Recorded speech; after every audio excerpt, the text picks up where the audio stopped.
Hello everyone, welcome back to my channel. I'm here with some more Bible stories for May the 19th, 2024, and we'll be reading God Helps Gideon Bible story.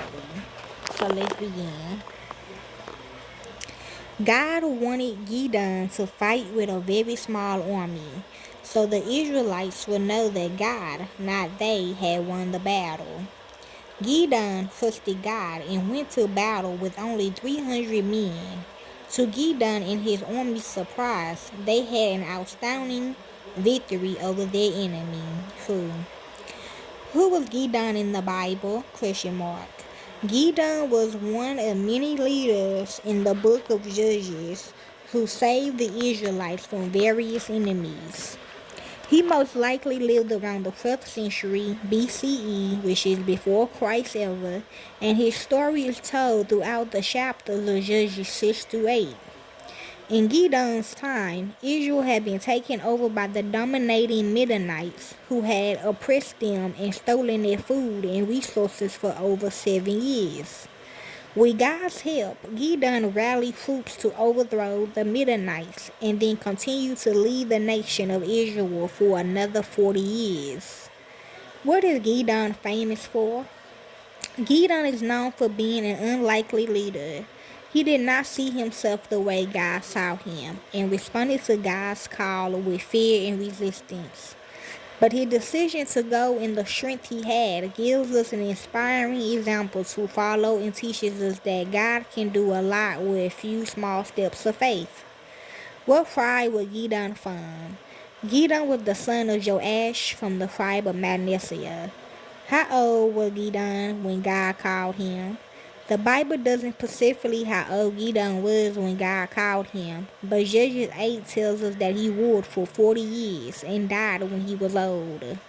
Why did God choose Gideon to lead? While we don't know exactly why God chose Gideon to lead, we do know that God shows unlikely heroes throughout the Bible. When God first appeared to him, Gideon was discouraged and doubtful. He had settled for survival, but God took Gideon step by step until he became a courageous, passionate, and empowered leader. Gideon is a great example of how God can use anyone to lead. What does the story of Gideon teaches us? No matter how small, subtle, weak, or doubtful we might feel, the story of Gideon teaches us that God doesn't see us the way we see ourselves. He will passionately work with us and shape us. All we have to do is be willing to go in the strength we have, taking one small step forward at a time, even while we are afraid, and God will do the rest. So we feeling a bit like Gideon. How do we follow in his footsteps and become faithful, strong leaders? Let's take a look at some of those small steps Gideon took so we can stop settling, deal with our doubts, and take action. Decide not to settle. Okay, I kind of messed up on this story, but let's begin. In Gideon's time, the Midianites had been oppressing the Israelites for years. They took their resources over and over again, leaving Gideon's people destitute. So although wheat was loosely dressed out in the open, allowing the wind to pick up any leftover grain or chaff, Gideon did it at the bottom of a wine press instead. You ain't lying. A wine press was often in a hole where no one could see. Gideon was hiding. He dressed wheat in a wine press so that the Midianites couldn't find him. If you were like me, you may think Gideon was a little cowardly and less than inspiring.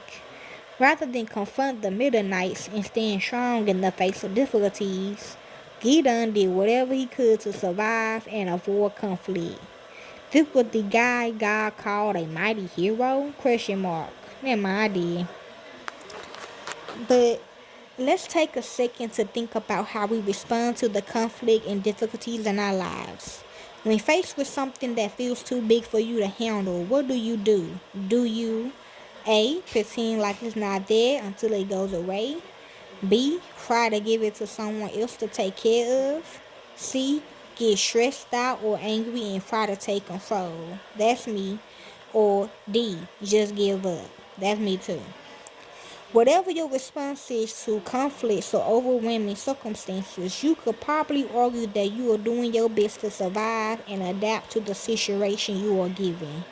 This was true for Gideon too. He was resigned to the oppressive circumstances in his life. On his own, he wasn't capable of conquering them, so he had settled for the best he could do on his own, hiding in a hole and trying to survive. Too often, I don't see how my life could be any different than it already is. So I settle. I only see who I am and what I can do, so anything beyond that feels scary and not worth trying. As a result, my life becomes small and uninspiring as my biggest goal becomes staying safe. So, Gideon may have only seen who he was and what he could do, but God saw him for who he could become. He didn't see a coward or settler, but a mighty hero.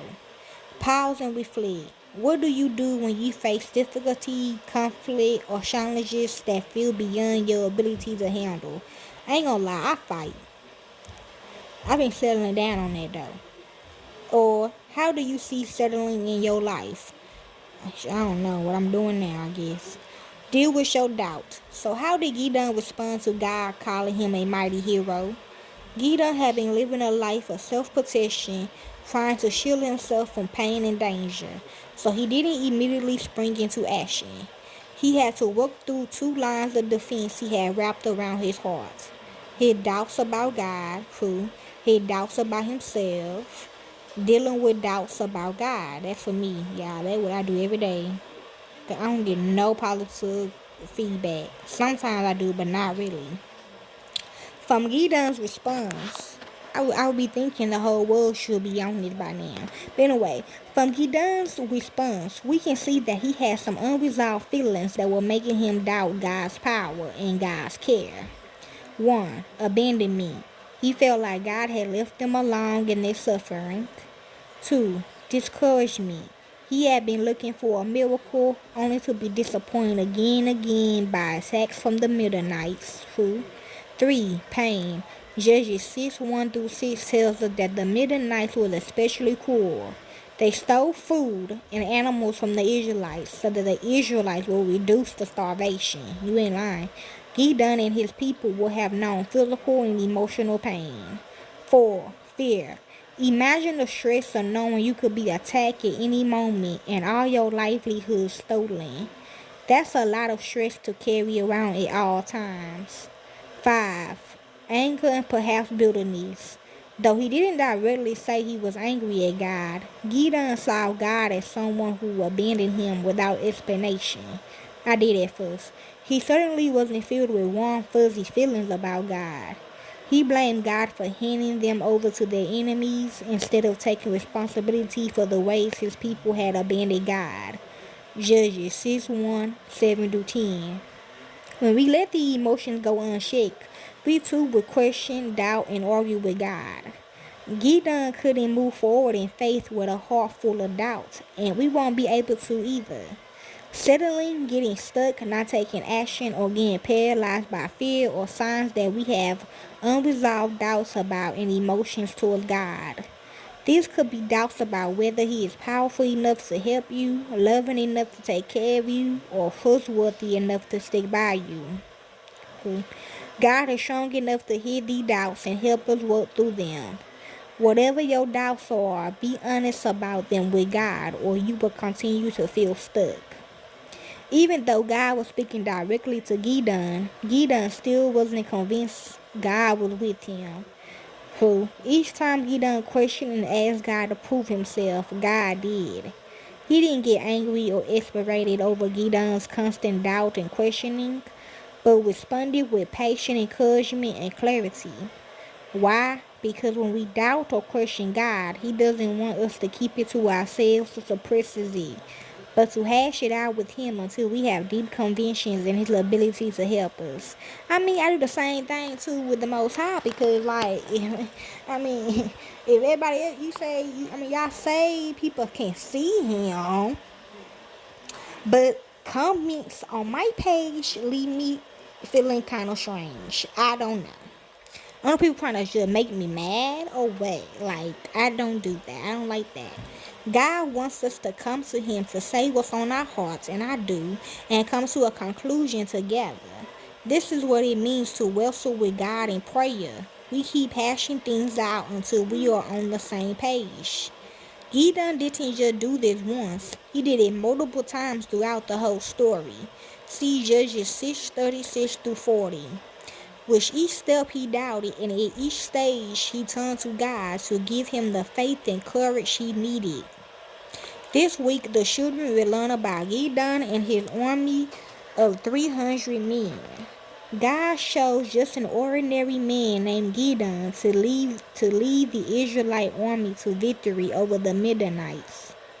This Bible story teaches children that God chooses ordinary people to do great things, and that of following God's instruction is always best. When God is fighting on our side, we can be sure we will win. Have fun learning about this adventurous story.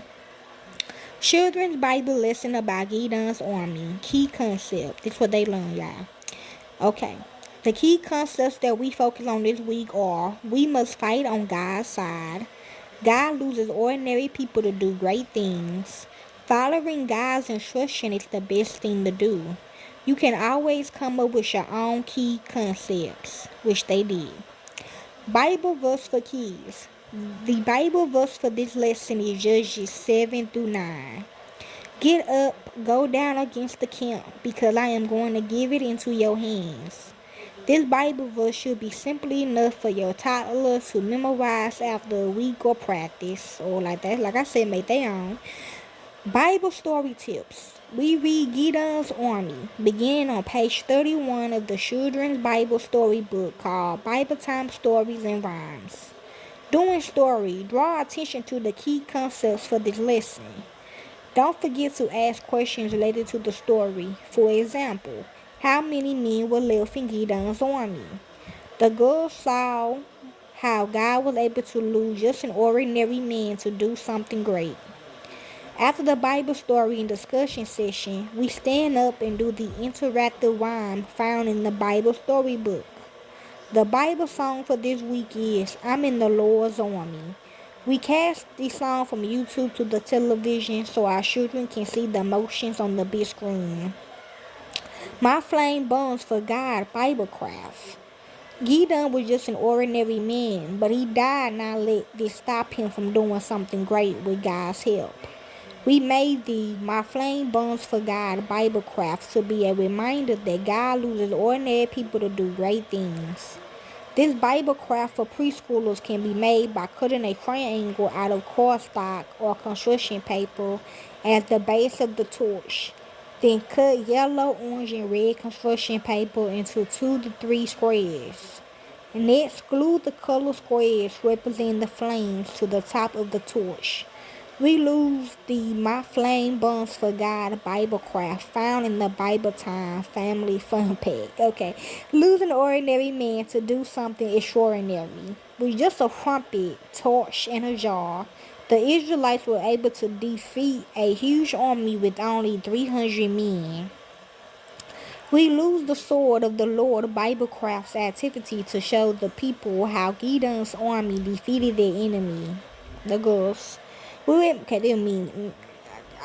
Kia and my other daughter, we did this a long time ago, my bad. Reminded that our daughters that God can lose ordinary people to do extraordinary things. They really like this one. Ready, set, go Bible game. They like to move around. Gideon gave God's instruction to the Israelite army as to how to win the war. Because the Israelites followed the instructions, they won a battle that should have been impossible. We explained that we need to be ready to do what God tells us to do. This Gideon's Army Bible game tests your child's ability to follow instructions. Here's an example. You direct. When I say go, jump 3 times, ready, set, go. You can make the instructions as easy or as difficult as the child's ability to perform them. You can also add tricks by saying ready, set, ready. After the fun game, we reminded the girls that following God's instruction is the best thing to do. Okay, so y'all, that is Gideon's story, and it's titled "How God Helped Gideon." So, enjoy.